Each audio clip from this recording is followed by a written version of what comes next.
Hi guys, welcome back. We are on day 3 of our 12 days of comfort and color, and I'm excited to paint with you today. My husband was just down here and he was like, I'm just gonna watch, and I was like, I can teach watercolor in person or online, but I cannot have someone watch me teach it online. So anyways, here we are. I was like, get out. Okay, let's start. Remember, we have 2 to-do lists or setup lists this time, and our first one is our list of cozy. So for our list of cozy, I'm curious if you guys are doing anything other than what I'm saying. Like, I was noticing, oh, I have slippers on. That's kind of cozy. You know, my Christmas tree is on. That's cozy too. And I wondered what else you guys are doing. Candle is the first thing on our list. A nice, I say hot cup of something because that's very cheerful, but guess what I have in there today? Diet Dr. Pepper and my little nutcracker mug. I did a fun thing this year and I got my friend and I both the exact same mug, and I'm like, that's the type of thing I want to embrace this year. The third thing is a blanket. So I hope you've got some kind of cozy blanket or something and your space is set up. And I'll show you what we're going to paint today. I have all these planned out, but I keep trying to decide what order, and I hope I haven't spooked you already, but we're going to do one that's a little bit easier today. We've got this. So it's kind of like tie-dye, right? And this is all wet on wet. So we're going to have an entirely different type of painting today, which I think will be fun and just kind of a nice change. So let's go through supplies. Everybody needs to have a set of watercolor paints of some sort. A towel or paper towel. You need to have a little jar of water, which I don't have and I'll grab in a moment. A piece of paper. I'll be working from 140-pound cold press watercolor paper. This is Canson, and this is a 9 inches tall by 6 inches wide, but you can do what you want. There's the template on the setup video if you want to use that. I've got a pencil, a kneaded eraser, and we will be using something for an outline today. So I'm going to use my ultra fine point Sharpie, and I've got a size 10 round watercolor brush. It looks like this. Honestly, I really recommend it if you've been using small brushes or just kind of what you've got at home and you don't have this one. If I only had this one, I'd be okay. Like, I could toss the rest. So good one that I recommend for sure. What else do we need to have? If you've got your template, this is what it looks like. That is from that day 0 video. I've got a little craft heat gun, or you can use an old hair dryer. I think that's it. If you've got a little spray bottle, that would be good too. And if I forget anything, we'll talk about it in a minute when I turn the camera and we get started. Well, I'm already cracking myself up today, so hopefully we're off to a good start. Okay, hopefully I didn't forget to tell you anything. And for this part, we're going to need our paper, our template, our eraser, and our pencil. And that's it. So let's just look at it for a minute. It is tipped a little bit. If I were to take the center of the stocking, oh, don't try to do kneaded eraser on like photograph matte paper. Okay. If I were to take it this way and tip it, that's what we're looking at. So it's on a bit of a tip to the right. And then we need space for this little tag up top. You can do that any way you like, but we will be changing them on different times anyway. So for variety, you might want to keep this one. That's up to you. And we will take our template and get started. Let's see, I'm kind of lining it up, make sure I like how it is, put my hand in the center, and then I'll just lightly trace the outside with a nice, hopefully kind of a nice fluid line here. This one is true to the actual size and shape of the template, so you can just go around the whole thing. Like so. And we've got the outside. So let's get in there a little bit. Gotta bring my lights closer. There you go. For the top, I'm gonna just like take this. I kind of come in from both sides a little bit, let them meet. And so we have this nice cuff. You could make this a bit of a curve versus straight. That's up to you. And as we look at this, it's just kind of a traditional little tiny one that would just, you would hang it on a hook. So we're gonna look, where does it start? And I notice if I were to take my pencil here, it's about almost pencil width, and there's maybe a pencil before it, okay? which means pencil, maybe put a dot and a dot like this. That gives us our start. Let's see how high we want it to go. Maybe split the difference between the top of your stocking and the top of the paper. Put a little line here.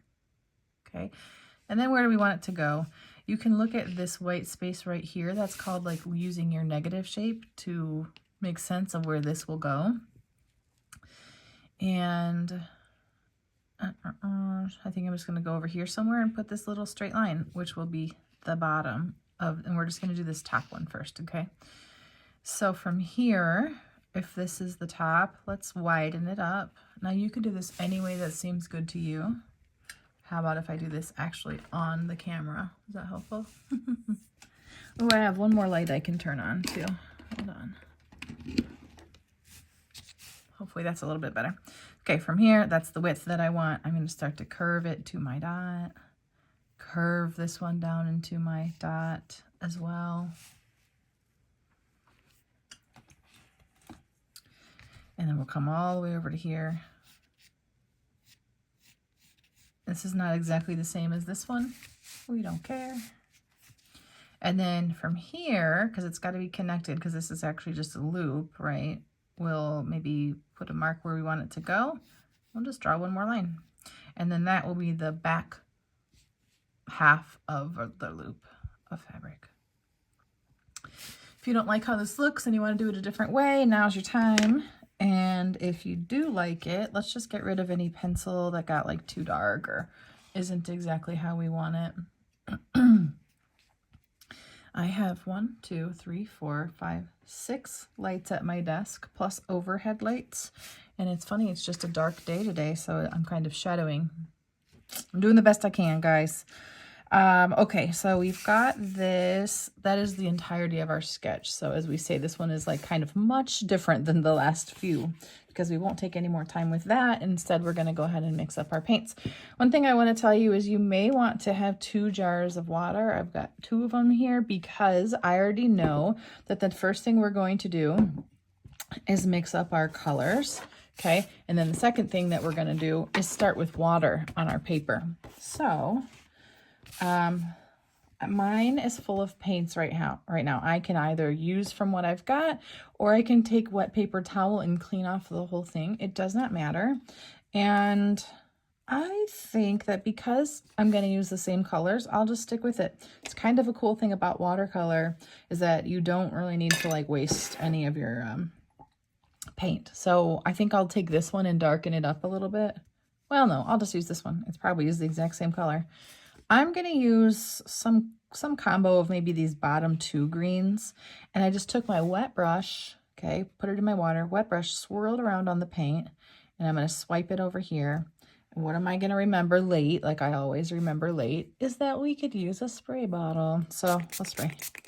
I mean, I know you guys haven't heard me every time, but I forget every time. It's just silly. Look what I did. Okay, now I'm taking my brush, dipping it in my water, grabbing some of those paints, and they'll be even easier to get off now because they're wet. And I'm going to make a puddle right here. I don't want it to be super light because we're going to work with water first, and that water is going to kind of diffuse our paint quickly and make it look a little bit lighter, right? Because it's just going to take it and run. So I like this, and I also am going to leave these sprayed so that if at any point during painting of this, I want to take from these paints, I can. Because they'll be sprayed, they'll have just enough water to kind of like easily blend right into our water. So I got one, and I'm a mess. Okay, that's one. The other color I chose was red, but I want you to think about what colors you might want to do. I think I have one right here. I'll show you that has other colors I did just for fun. So if you want to go nuts with it, go nuts. I did this and my daughter was like, do Christmas colors. And I was like, they are. And she was like, nah. So, so we're doing red and green and white, basically for my daughter. Okay, and taking that brush, got it wet. I'm moving it around here, grabbing some of that paint and taking it here. I'll go straight into my water and back and turn that into a puddle. So just enough that it's a color that you like. It's dark enough. If you use really light colors on your palette today and then we add it into water, your entire design will probably be quite light. And if that's what you're going for, then great. We do have our, I couldn't find my paper and I had to go, did we already trace this? Guys, I'm sorry, but this is the real me. This is what you get. Okay, I've got 2 colors ready. I can use any of these others if I want. I will spray this kind of one more time to make sure those all stay wet. Then remember, my water is all dirty now. I want to grab a new one. Whenever we're starting with water or like on a sky, those are the 2 times where I'm like, get some clean water to begin with. And what we're going to do here, yeah, I'll move this off of here. What we're going to do here is we're going to start with water. So this is a big area to start with water. I want to tell you that in advance. So I want to divide it up. We'll do this one and then we'll do this one. Okay, we're going to do them separately. That's going to help. But the amount of water that you use on this first layer is really going to matter. All right. So we've got our paints. We've got our water. This is about timing. Watercolor is about timing, okay?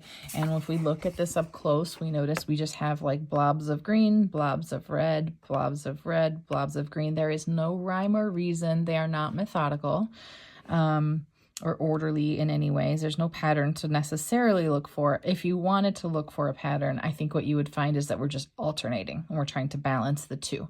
So I also, I had done red, the red kind of diffused a bit, and then I added more red to the center of it while it was wet. And that's how I'm going to get sort of a bigger punch of color in the middle of a lighter one. So stick with me and we'll do this together, but the amount of water you're using really matters. And so that's for you to sort of observe and adjust as we go today. So let's do it. We're going to I'm going to try one more light. I don't know. The shadows are strong today. That feels like a good light. Guys, that was it, I think. Okay. So I'm dipping my brush into my water. I'm only going to do this part for now. I'm going to take my brush full of water, and I had some pink in there, and that's okay.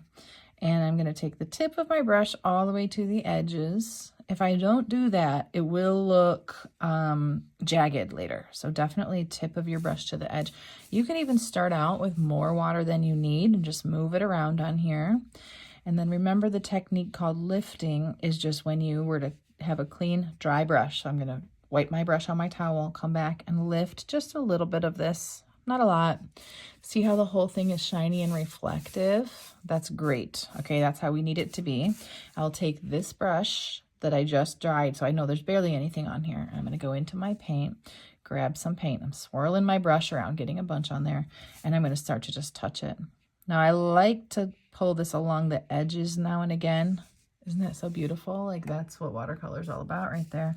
I'll do a little bit here. I'm on a timer. I'm on a clock, and the clock is the water drying, the paint drying, okay? I'm cleaning my brush. I'm going to grab the green.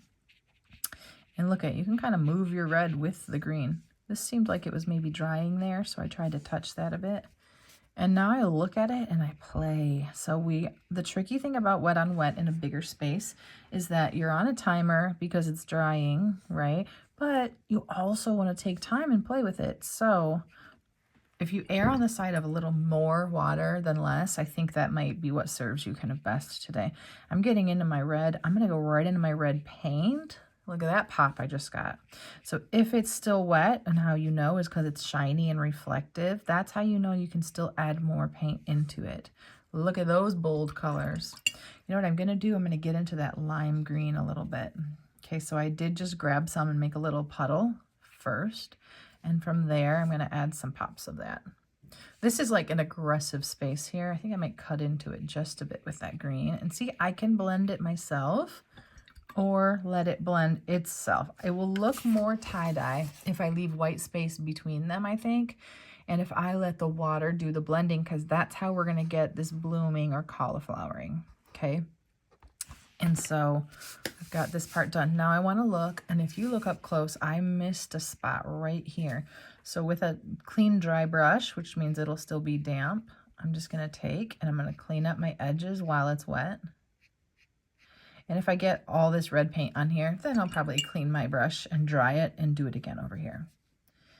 Now you can decide, do you want to dry this part before you get to this part? I'm fine with them completely blending together, and I would rather have a natural dry on this one versus going to the heat gun. So what I'm going to do is just lift up any excess water that's really puddling or pooling, just because otherwise it's going to pull everything kind of to it, and I don't want that. So I'm taking some of this clean dry brush, touch it, okay? Try not to disturb it too much. And I think that's cool. We're going to, there, look at it from further back. Cool, right? Real tie-dye looking. I like it. This is one you may want to practice a handful of times, or just in little squares on a big piece of paper. Just make a grid and practice this concept if you're new to it. But either way, we want it to be fun. Now you just did something this size, and I want us to realize this is like what, maybe almost 3 times bigger than that. But if we were to do it in sections, it would kind of end. Like, I don't think it's exactly the look we want. So now I'm going to take my water. My water's kind of pink now, but it's okay. Look how pink it is. I'm still going to do it. I'm going to take this brush and get this whole thing wet. Now, immediately when I touch this, it's going to pull the paint in. So look what I'm actually going to do. I'm going to start right below it and get the whole thing wet, and I'll just do that last, okay? I am dipping my brush in. I'm getting so much water, and I can just lift it up if there's extra. But if I don't use enough water right now, what will happen is that it won't get the effect I want because it won't be wet. This paper is trying to quickly absorb what we are giving it, right? And we want to beat it. Don't be too quick where you splash your paper. I just got a little tiny dot right here.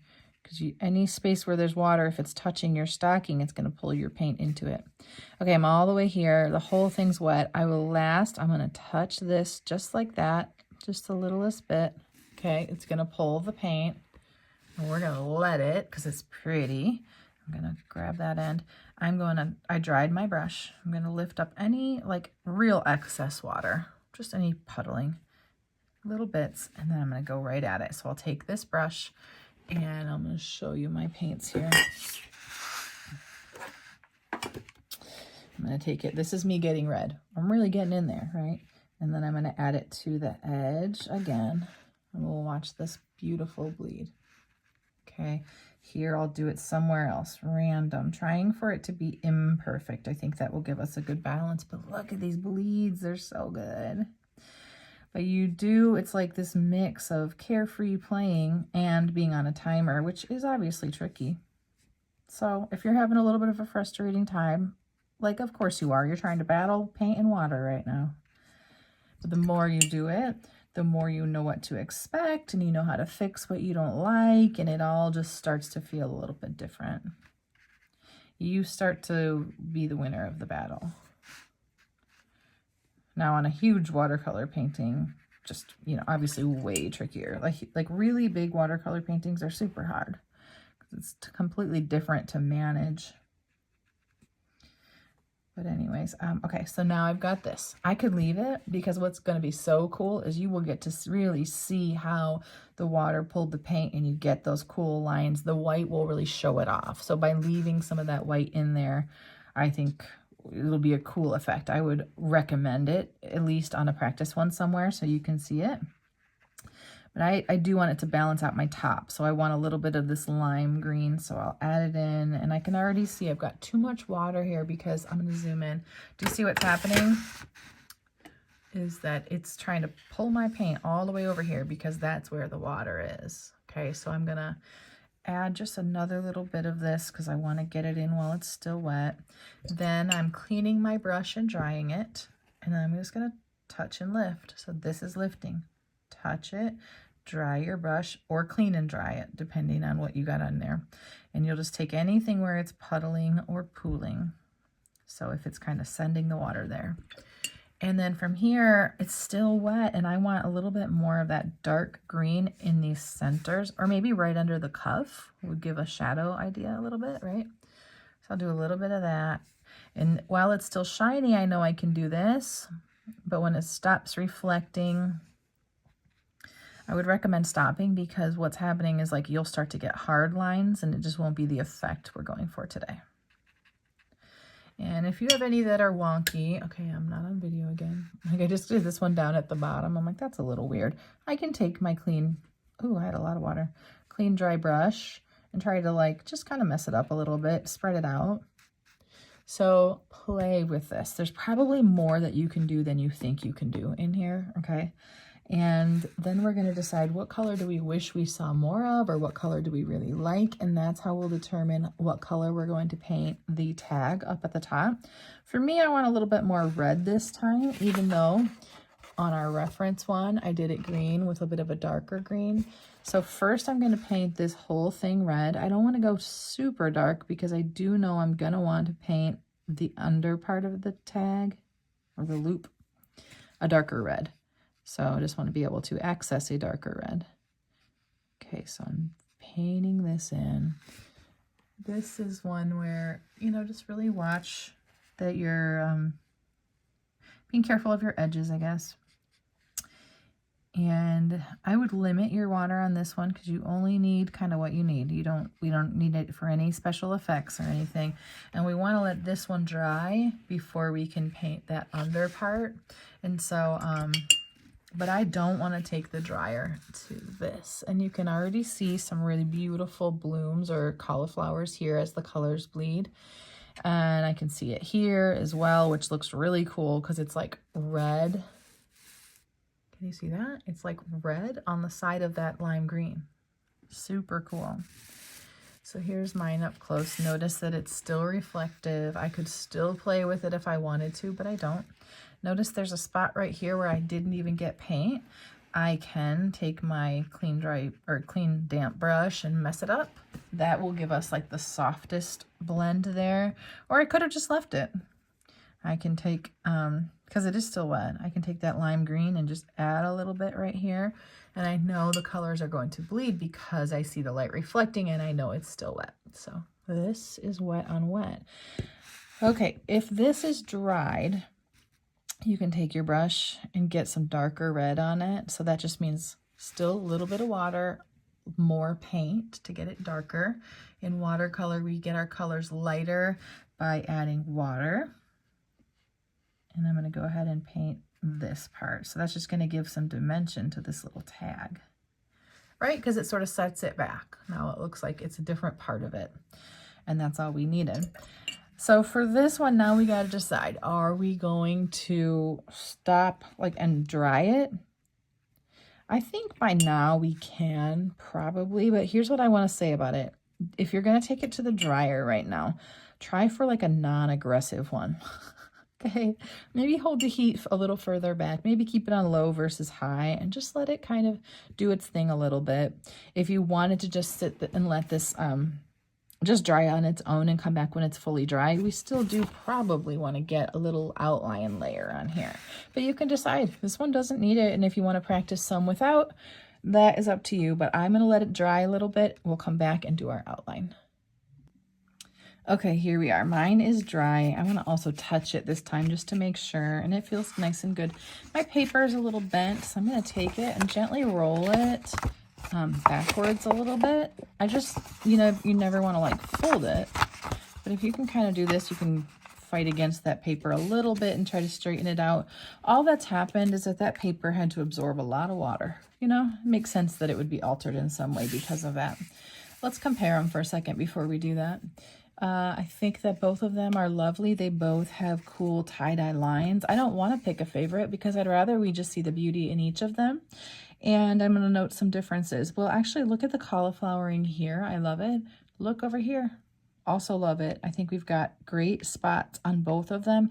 And then we also have really soft blends, almost as if I did it myself in some spots.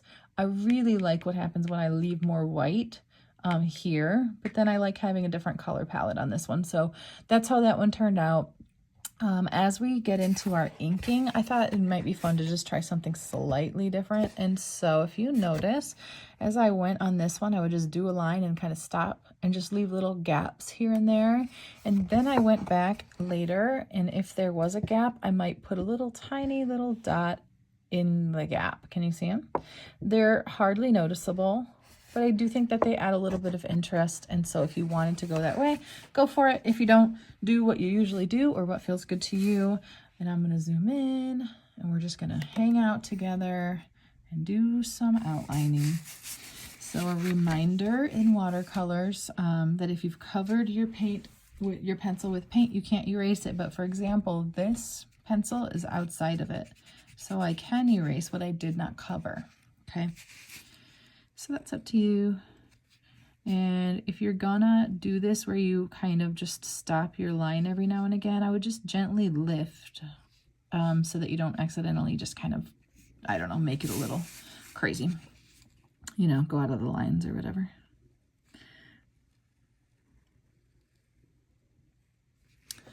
Okay, we're off to a good start.